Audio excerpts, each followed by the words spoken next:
Things you missed in The Mandalorian Season 3 Episode 2. For this list, we're looking at some of the most interesting details to be found in Chapter 18 of the Star Wars series The Mines of Mandalore. If you haven't seen the episode yet, there will be spoilers. Is there anything you noticed and deep cut, but do the Alamites remind you of the Morlocks from H.G. Wells's The Time Machine? Let us know. Number 10. R5-D4s. While R5-D4 has been seen before on the show, it's the first time we're getting a mention of his galactic Civil War history. Surprisingly, we're already pretty aware of this R5's exploits. He, being one of the original droids all the way back in A New Hope, R5 is seen alongside R2-D2 and C-3PO as the Jawas look to sell them to Uncle Owen Luke. Even picks out R5 specifically, but R2 secretly lets him know his importance to the rebellion. R5 then willingly malfunctions, prompting Luke to settle on. R2 eventually received Leia's message, which sparks the whole plot. R5 seriously doesn't get enough credit, but it's fun to see he's still acting up for our heroes. Number 9. Pressurized Helmet. Upon arriving on Mandalore, Din Djarin is forced to activate his pressurized helmet just in case the atmosphere isn't breathable after the surface was completely scorched. Let's be a universal Star Wars thing, but Mando's breathing system sounds like that of another character who needs an apparatus assist.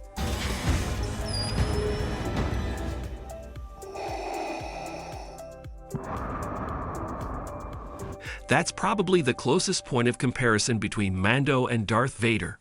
But we just call them as we see them. In any case, Mando doesn't have to rely on the thing for very long, as it's eventually revealed that the atmosphere is in fact breathable, though kind of convenient that so many in a galaxy far, far away the charts were wrong. The atmosphere is breathable.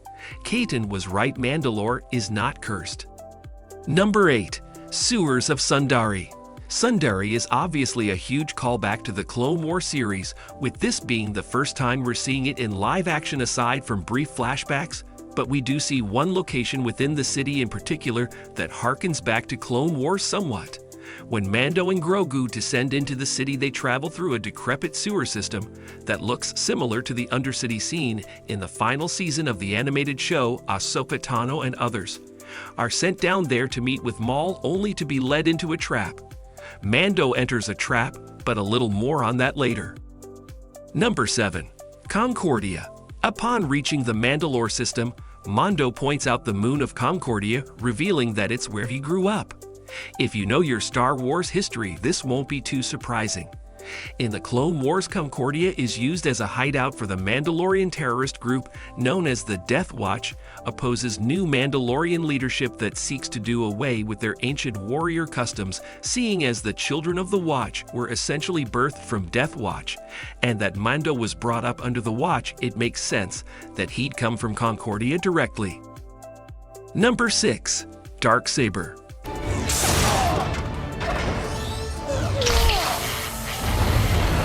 Darksaber usage. While not an outright Easter egg, it is interesting to note how the Darksaber is being utilized, since Mando was last seen wielding it in the Book of Boba Fett. While Mando is victorious in his battle against the Alamites, he's still shown to have difficulty lifting the thing, though it's not exactly an issue with weight. Later, when Bo-Katan is going up against the spider-like cyborg thing, she's shown to be incredibly proficient with the blade. While she didn't win it in combat, just like she didn't in Star Wars Rebels. The key factor may have more to do with one's will relative to it than anything else. This may be an indication that the saber is better off in the hands of Bo-Katan. Number 5. Lurmen. While only a minor species in Star Wars, the Lurmen get a long overdue shout out here. When Grogu reunites with Peli Motto, he flips into her arms with enthusiasm, prompting this comment: "You leap like a Lurmen." The comparison is quite apt, as the Lurmen are monkey-like species living on the outer rim planet of Meriden.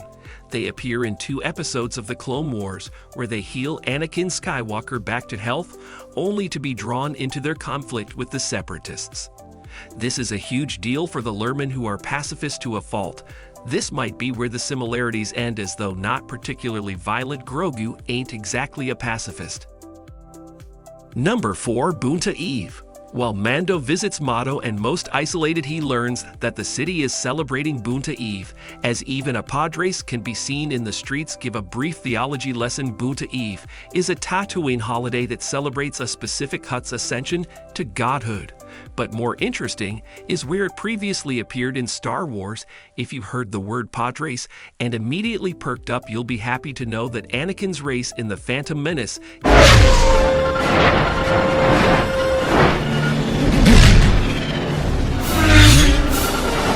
is also organized to celebrate Boonta Eve. Honestly, we'd celebrate Boonta Eve over Life Day any day. Number 3. Helmet Trap. As Mando and Grogu traversed the Sundari Undercity, they come across a withered Mandalorian helmet in the wreckage. This, however, turns out to be a trap set by the cyborg-like being. While not a one-to-one comparison, this did remind us of an episode of Clone Wars, where Boba Fett employs a similar tactic in the episode R2 Come Home. Boba booby traps his father Jango's helmet in ship wreckage, hoping to lure in Mace Windu in revenge for killing Jango. Windu is able to put the pieces together soon enough to save both himself and Anakin Skywalker, but the explosion leaves both of them pinned down and helpless. Thankfully, R2 retrieves help much like Grogu does here. Number 2. Kryze Royal Family. While we as Star Wars fans are familiar with Bo-Katan's history, The Mandalorian itself hasn't mentioned too many specifics until now while trekking to the living waters. Bo-Katan reveals being inducted there while her father Adonai Kryze looked on with pride. While not named here, we know Adonai was killed in the Great Clan Wars, being succeeded by Duchess Satine Kryze, Bo-Katan's sister. While she's not even alluded to here, this does give more insight into how jarring the transition was, as Satine's pacifistic nature uprooted the warrior ways of traditionalists like Adonai.